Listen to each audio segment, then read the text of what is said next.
Give Connie credit for that one. Good job, Connie. It's her fault. It's her fault.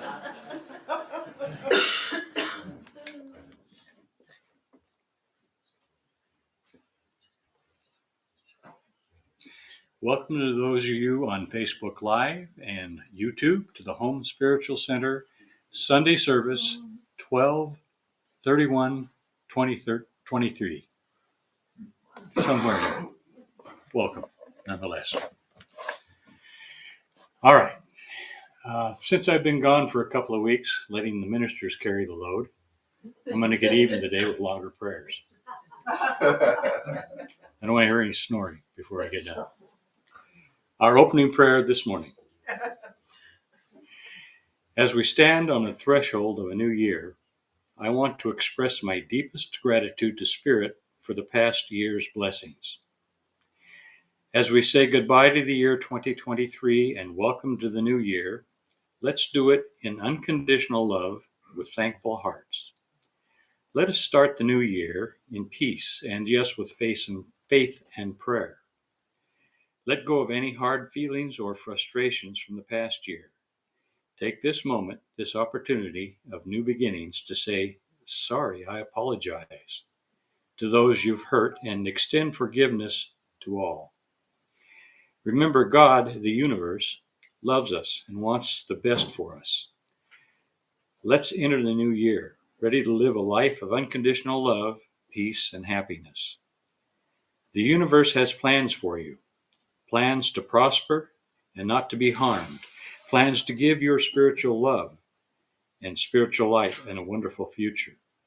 No matter what your goals are at the beginning of the year, more physical strength, emotional health, financial stability, the power of prayer, your prayers, will help you achieve your goals as you seek your rightful place in this existence in your universe. I suggest we leave behind the old and embrace the new life that this universe has in store for us.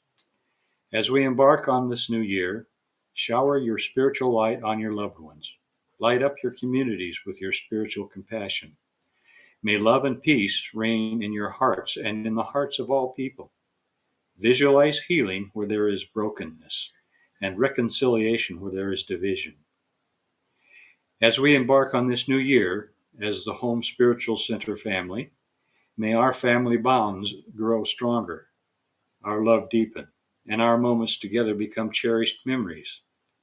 May joy, unity, and happiness reign within our family circle throughout the year ahead. As new beginnings go, this is an incredible day with a fresh year's potential stretching out before us. I wish you all peace, love, light, compassion, and all the forgiveness you could possibly want in every opportunity you will experience in 2024. From my heart to your heart, amen. Amen. And now I turn the podium over to Reverend Connie.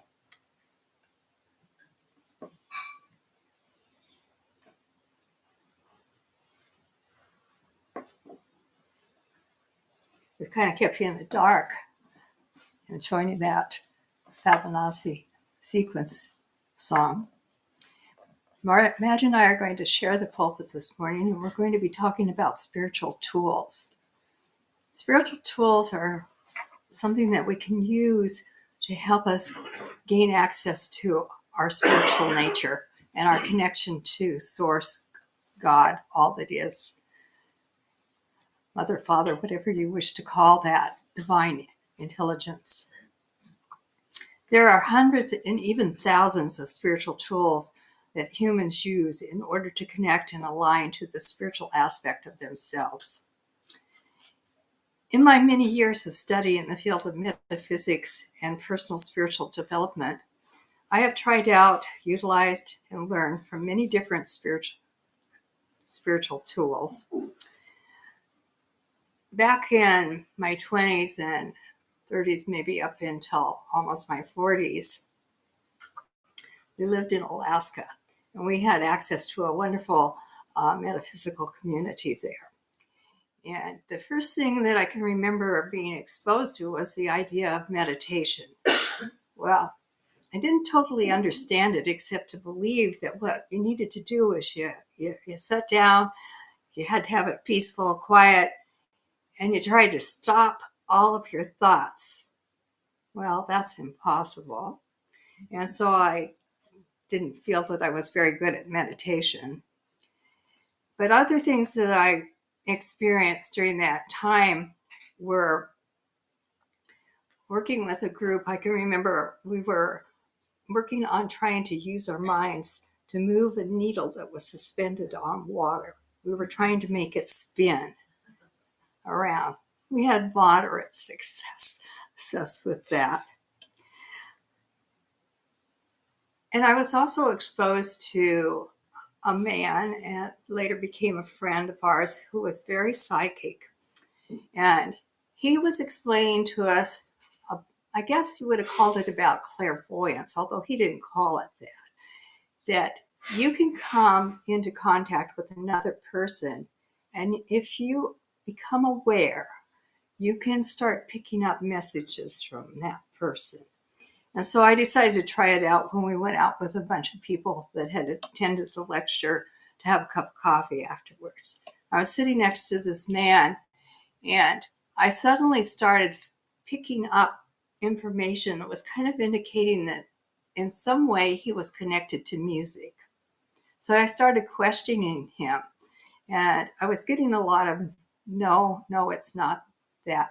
But it came down to the fact that he was a writer and he loved the musical quality of words. It took a while, but we got there with it. And yes, we have that ability. We have incredible abilities that are latent within us, beautiful gifts from the Creator that maybe we haven't explored or brought forth. Tools, spiritual tools, are ways that we can help them. Another avenue that works is prayer. And for a few years, my husband and I were involved with another church called Science of Mind. And they had a method of prayer that they called treatment. And it was a 5-step that you went through to do this prayer treatment. Moderate success with it. But later I discovered another type of prayer, the benevolent outcome prayer. And Corby was asking me about prayer this morning. Madge is shaking her head because I helped her get her house through this prayer. But in truth, it was really Spirit that helped her get that house. But in benevolent outcome prayer, what you do is you're asking angels and all benevolent beings, and then you say what you want. I am asking for good health for my friend Jerry today. And so you can do it on behalf of another person, or you can say, today I could use more strength. I want more strength in my body. I want to be able to lift a car or whatever it is. And so you just make your statement, and then you say that you want that you are expecting the most benevolent outcome, and for it to be better than you can possibly imagine or believe. And you always thank Spirit. Thank you. Simple, easy, it's done. And it works, people. It truly works. Prayer can work. They say that meditation is the way that you hear the answer to prayer, that you listen for the answer in prayer. And it isn't about cutting all of your thoughts off. In fact, during the time that I was with Science of Mind, I took a class in prayer, and we examined different methods of prayer. And one of them was that you become the observer. You watch your thoughts, and you don't engage them with memories. You just let them flow through. Easier said than done, but yeah, and you have to quiet yourself down first, because if you don't quiet yourself down, we receive thoughts like that all the time. we did an exercise where we had, I don't know, it was 3 or 5 different categories that we were to put our check marks when we'd have that thought. And we did this for like 5 minutes. It was incredible. It was hard to keep it up. And it was interesting to see what kind of predominant thoughts that you have in that period of time, whether they're more negative or positive. Very interesting. Affirmations were another thing that I came to know through Science of Mind, and also through Louise Hay. She has a fabulous little book, Love Your Body, and she talks about how we we actually create ailments in ourselves by our thinking, a lot of it. Our cells are always listening. They listen through chemical messengers that we put out through our body from our thoughts. And so she would say, like, for instance, if you had,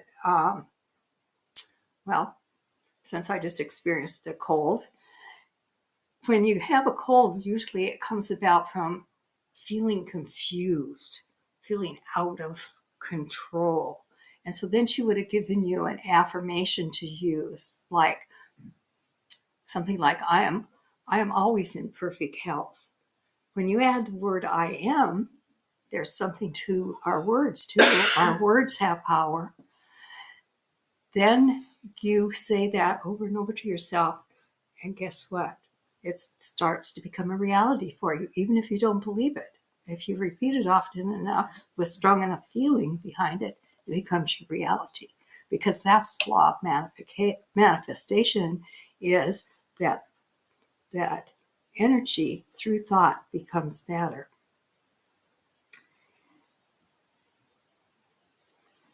Gemstones.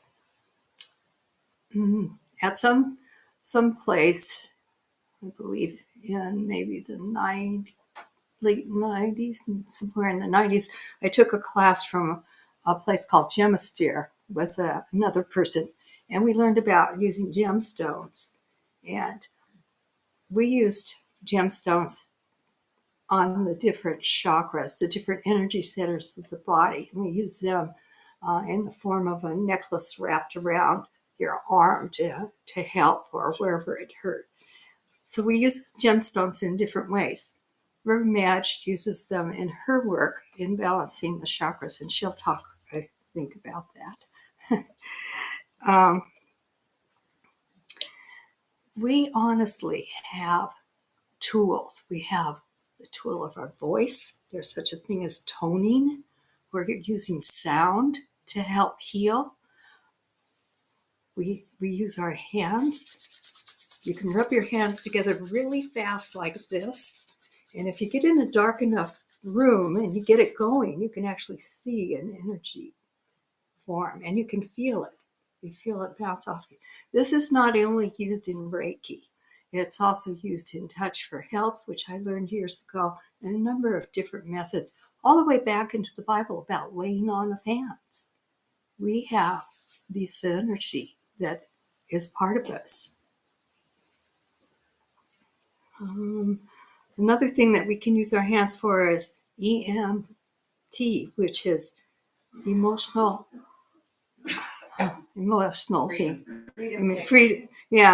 freedom technique. And it's called, I knew it as tapping. After I suffered a really not great illness a number of years ago that wound me up in the hospital, I was really stressed, just stressed out from everything that was happening to me. And a girlfriend of mine gave me some sessions with a woman that worked with me over the phone about this tapping. And it works kind of with the acupuncture meridians of the body. And you're tapping, and you're tapping out something that is a problem or a stress, something that is an emotional issue for you. You work on it until you feel the energy change within you. You keep this tapping technique up. So that's another thing that I learned about. And then when we came to this place, this beautiful spiritual home, and began to work here, one of the first things I worked with was tarot, which is cards. Tarot cards take you through what's called the Fool's Journey. And the Fool is the card that represents yourself. And it shows a young man that's about to walk off a cliff with a little dog down here. And he's carefree. He's starting on a brand new adventure of life. And then he goes through various stages, as we all did, of learning. And those are represented in the cards. And the cards are used to, in a layout format, to help you to answer questions about your life. And Casey had a class going for a number of years on this, and we still use cards in his moon ceremonies. The other thing I learned about was pendulum from Madge, and she'll talk about that. I did a class with Kendra when she was here on clairvoyance, learning to open the third eye and see things. She talked about it being like visualizing like you have a movie theater where you pull back the curtains and you direct your camera into things.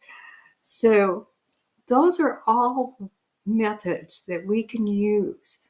And there are many, many more as well that we can use to help us to connect.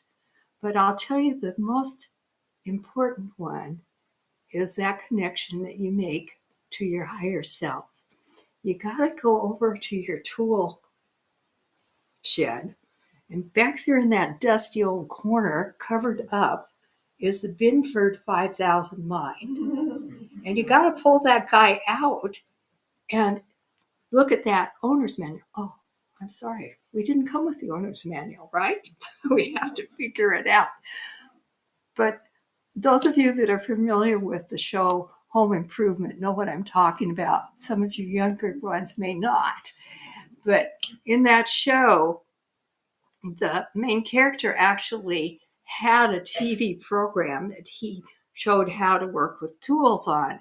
And the tool company that sponsored him was Binford. Well, he liked to take things and soup them up. He took a lawnmower, for instance, and he souped it up, put in a Binford 5000 motor or something in it. Well, the next thing you know, he's trying to mow the lawn and he's running down the side of a freeway at 100 miles an hour. He does something with Christmas lights on the roof to soup them up and blows out the electricity in the whole neighborhood. Yeah. Well, we have to use that kind of energy, that strong energy of our minds to work with our thoughts. In metaphysics, another thing that I came across through Science of Mind was change your thinking, change your life. And that is so true. When we begin to work with our thoughts, bringing them into a more positive alignment, really focusing on what we truly want to experience in our life, because if we focus on the other, we get that too. So that's what metaphysics' main teaching is about, learning how to make that connection to spirit and working with our thoughts, our minds, our words, our energy. And Jay was very good about teaching us about energy too. Yeah. So I'm going to let Reverend Madge come up here and give her take on this.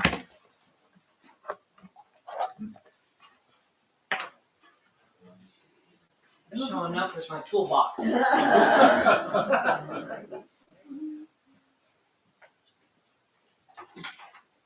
Another version of Home Improvement right there. All right. As I'm unfolding my paper here, I'm reminded of the nurse practitioner that my mother went to. Nurse practitioner, since retired. First time we went to her, she showed up in the room with this little Post-it note. And she came in, trotting in with her little Post-it note, put it on the desk, and I thought, really? That's what you're going to take your nurses or your doctor notes on?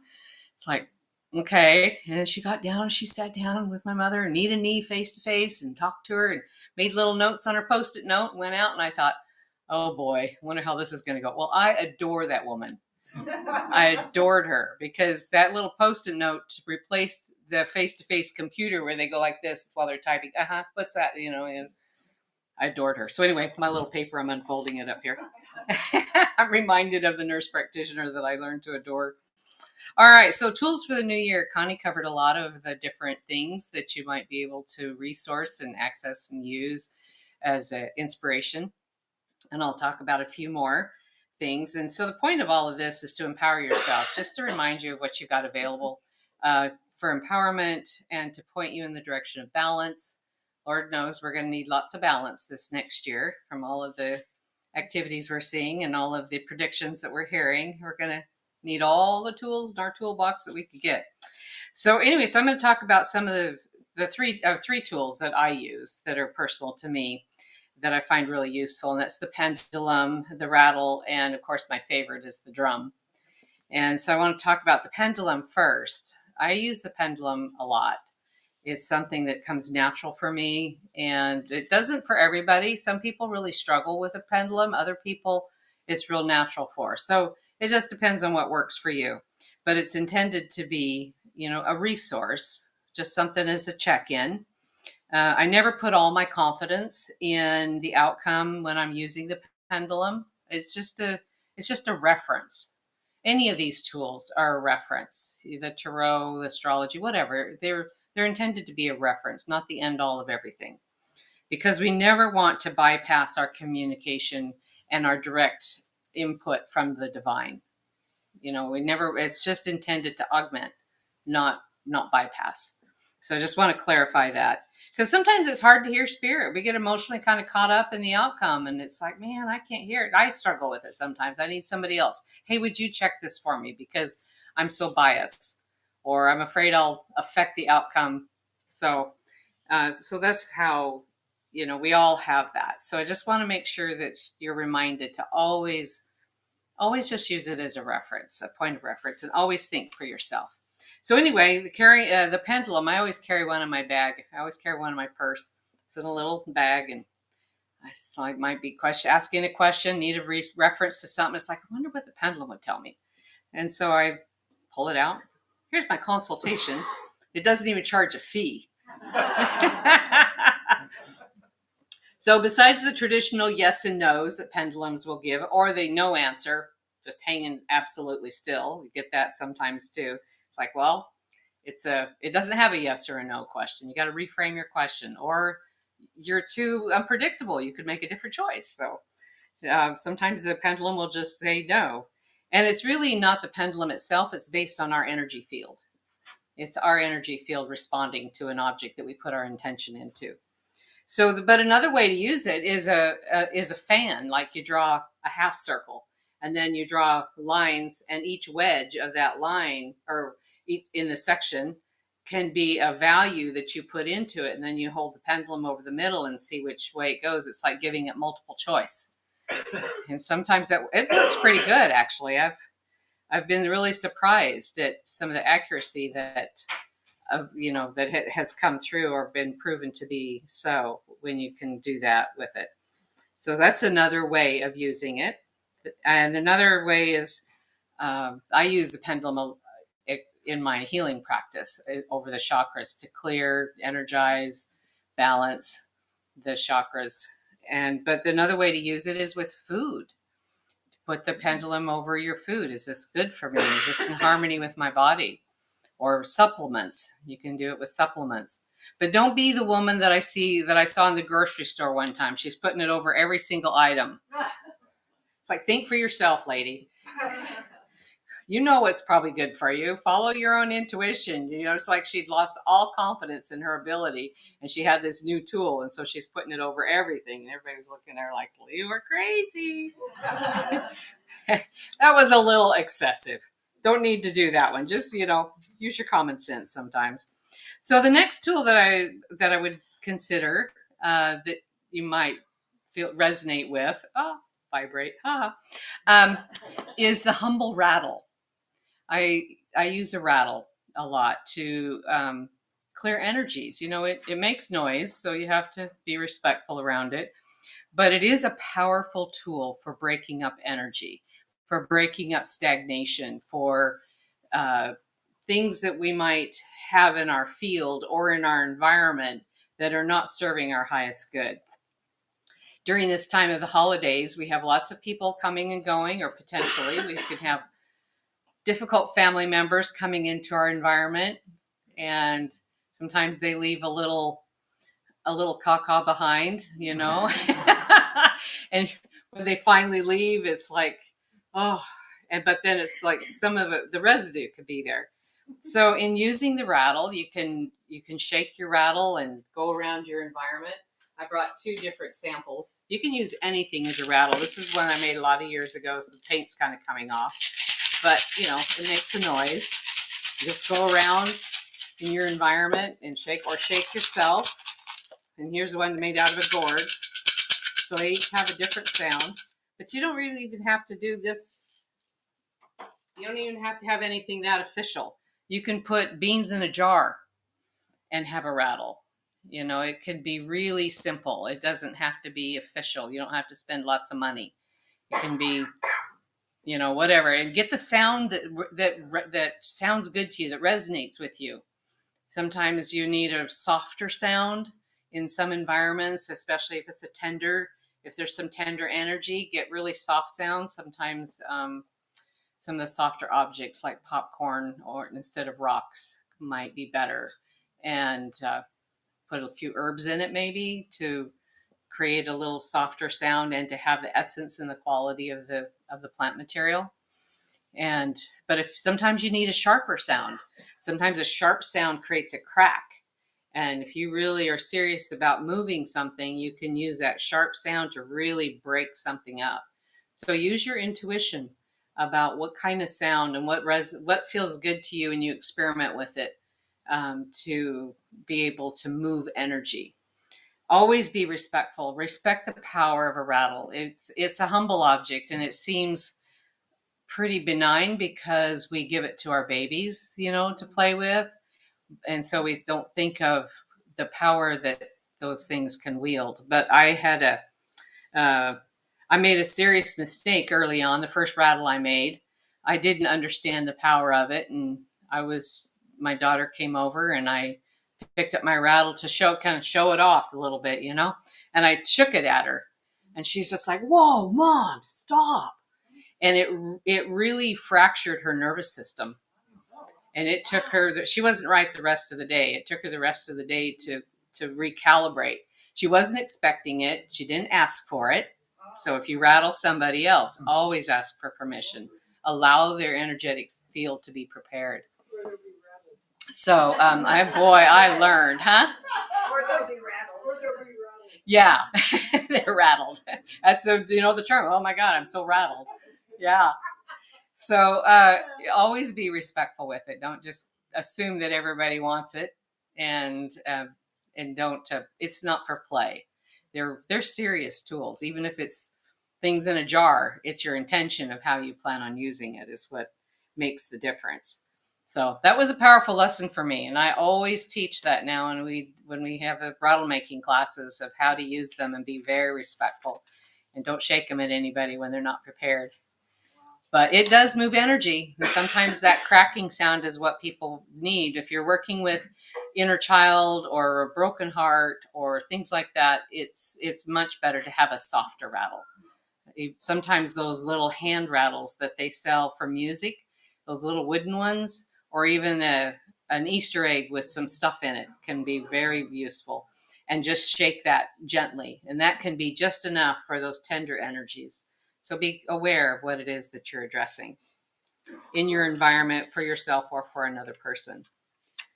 And the drum is another. Oh yeah, I was not finished about the rattle. I was going to tell another story about the rattle.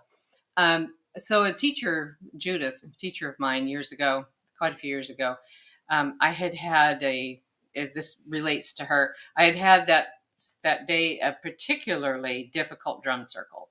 I had a young man who had lost his mother. He had some real difficult ways that he couldn't take care of himself. Basically, at a very young age, he had a lot of excessive use of drugs and alcohol, and he inhibited his growth of his abilities to take care of himself. So with his mother passing, it was really tough for him because she was the one that took care of him. He lived with her. So he was angry, very, very angry. And he came to our drum circle and he was exhibiting that anger through his drum and just whacking it, just, like fracturing the energy, just like I talked about with the rattle. And so it was real difficult to manage that and manage his anger. And so anyway, at the end of it, I called up my teacher and I said, boy, I had a rough drum circle today. And I explained to her what happened. She goes, oh, no wonder. She said, Spirit told me to rattle for you last night. She stayed up till 4 a.m. and she was rattling for me.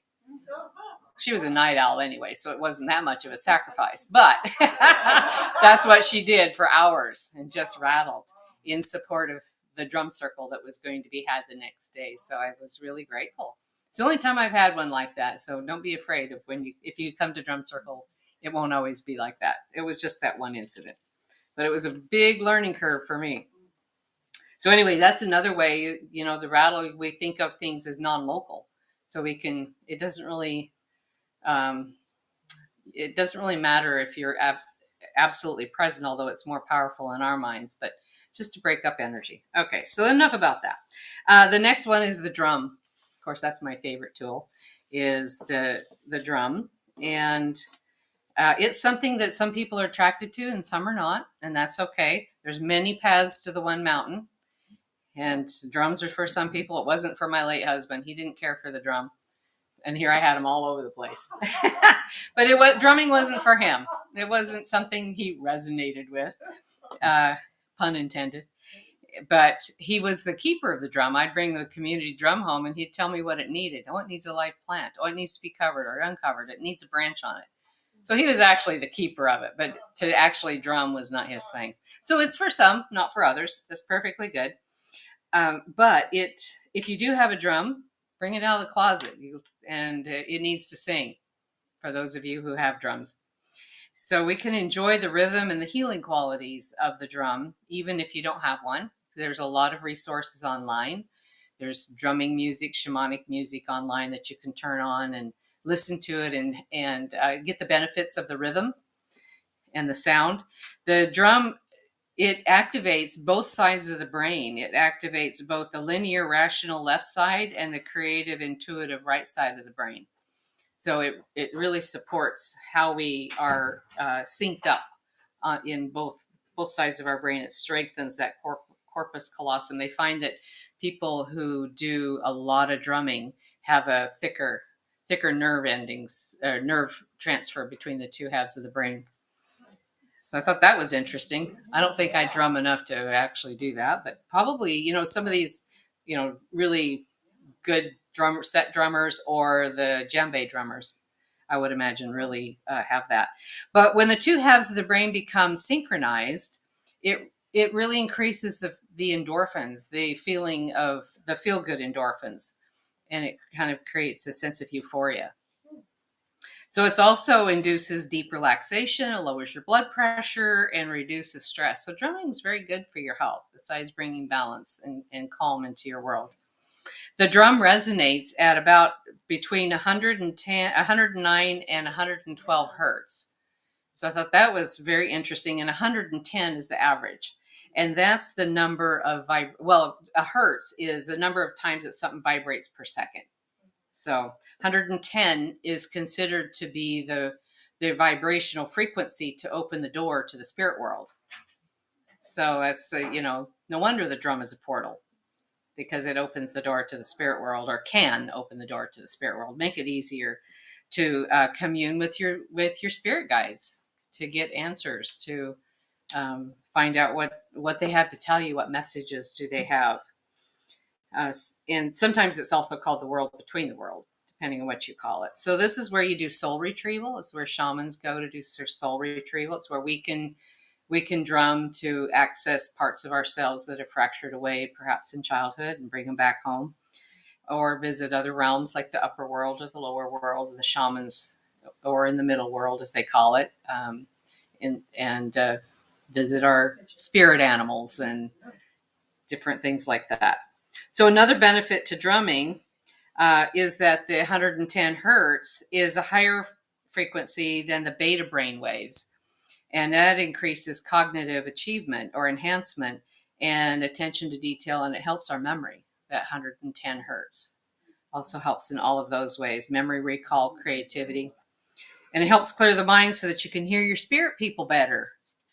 And it helps you put into alignment and clear your fields so that you're more receptive to what the spirit world has to share with you. So you can drum another person's body, and we do that in Drum Circle very often. And it's what we call a drum bath. We're getting a bath of drum rhythms. It's really, it's very healing. If you do drum for another person's body, I always recommend starting at their feet and get them grounded first before you do their field. One time, actually, right here, I had a congregant that she was a healer herself. She knew she had this bolus of dissonant energy in her field. And I happened to have my drum with me. And she says, Madge, would you drum me? And so I'm drumming her field. And I just get this intuitive hit to just whack the drum, which I would never normally do. But I knew she understood it. And she was a drummer. And she was I'm not a drummer, but a healer. And she was needing something specific. So it was like I intuitively picked up what to do. So in this one spot on her body, I whacked the drum and she goes, oh, yeah, that's it. I thought, whew. Because I don't ever want to harm anyone, but normally that would not be something I would do. But she was just like, yeah, that was it. And you could almost feel the weight of something fall off of her. It was really interesting. So that was fun, actually. It's so fun to be able to really help people. The drum is also the masculine and feminine. It's a balance of masculine and feminine. It's the balance of heaven and earth. And it's when you're drumming, you're at one with the tree, with the wood that it's made with, and at one with the animal that is the hide that's on it. So you're in union with and with those spirits and doing work together. So it's very sacred and very powerful, but also fun. You never want to get so serious that you're not having fun. It's all supposed to be about that. Every indigenous culture had a drum. Every indigenous culture they first discovered the rattle. Then they went to the drum. That showed up for them next, and the flute showed up next. So nobody owns them. If anybody thinks that they own any part of those, they don't. Everybody owns them. They belong to everybody. So, and in my circles anyway, there's no right and wrong. There's no rules as far as who can drum and who can't drum, or everybody can drum. Our bodies are a drum. We have a heartbeat that's inside of us. We have a rhythm inside of us, and that is always going until it's not. But we are the drum. So it's just important to be respectful and to have fun and to have a sense of joy with it. Allow it to bring that sense of joy. So there's so much to be said about the drum. I could talk for a long time, but I'll spare you because we're running out of time. And but what I do want to do is I want to drum and for just a few minutes to do a drum journey. Since I'm talking about it anyway, so what I do is it's just a real rapid beat. Yeah, pretty excited. I don't know how this is going to be for you on the broadcast, how the sound is going to come through, but hopefully it's not annoying. Hopefully it's good. So it's a real rapid beat. And the rapid beat shuts down our logical thinking, and it really shifts us into the right hemisphere of our brain so that we journey. So it goes into the abstract. So that's the purpose of that real rapid beat. And I challenged it one time. I had to actually shut off the sound of the drum in my head in order to do math, because I wondered if I could. But you have to shut it down in order to do it. So that's good. That's good. This particular drum is a horse hide, and I don't know what the wood is. I don't remember now. So I'll do it for about 3 minutes. I won't do it too long. So in that 3 minutes, see if you can make a connection with either your spirit animal or a spirit person and see if they have a message for you. Okay? So we'll just do this real rapid beat for about 3 minutes. So just close your eyes and get comfortable.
How you guys doing?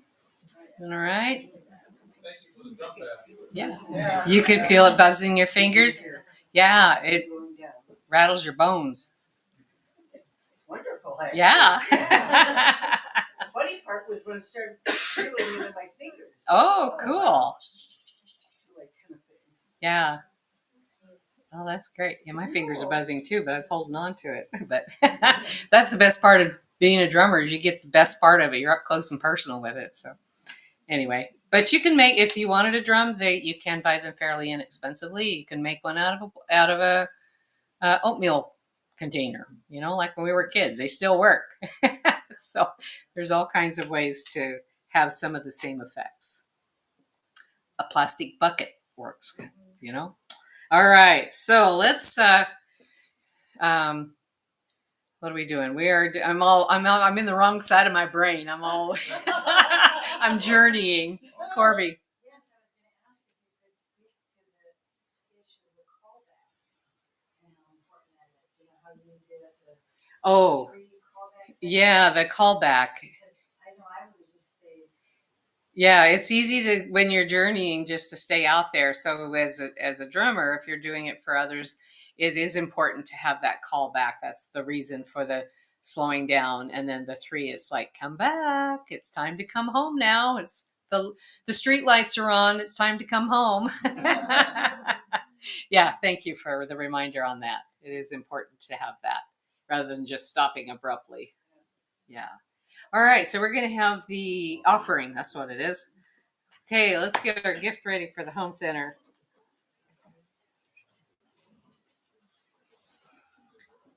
Bring myself back to the room too.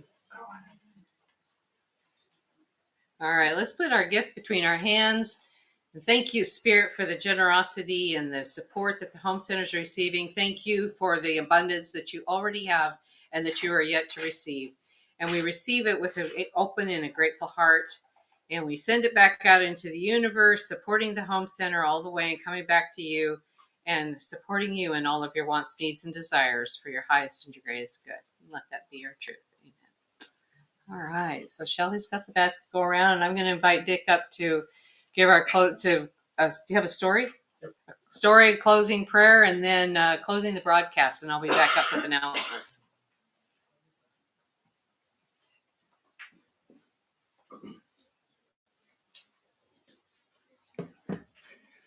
Well, on the last day of the year,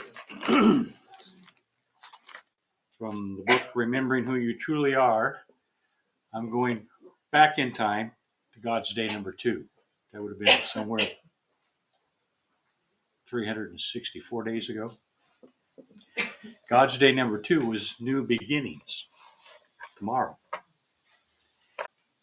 All shiny and loaded with power and new gadgets and just waiting to be driven. So get in and turn the key. Where do you want to go? What roads do you want to explore? What would you really love to do? And which would you really love to achieve? In your quiet time now, write out your soul's sincerest desires for this new year shining before you. Let the answers come from deep within you. Know they are... Really? Know that they are part of that which you came into this world to accomplish. They are spirit-directed and true. In prayer now, ask God to be your inner partner in achieving these desires. Invite God to be your navigator for your journey. Take a notepad and write the following questions. Where do I want to go? What new roads do I want to explore? What would I really love to do and be? What would I really love to achieve? Sit quietly and let the answers flow into your mind. And now, in addendum to that story, before our closing prayer, for the last year, twice a week, I have been going out with a man, and we're just getting our heads straight about what's going on in the world here. And we just drive, sometimes 100 miles, sometimes 200 or 300 miles, but it's left, right, east, north, no direction. It's just a direction of the last minute. There's the road. Let's go there. And we've been lost a number of times, but not for very long.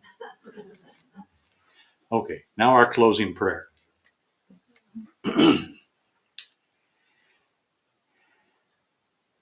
God, in the quiet moments of this New Year's Eve, in reflection, we appreciate our blessings. We appreciate the things we have learned through the last year's challenges. We appreciate the spiritual growth we've experienced.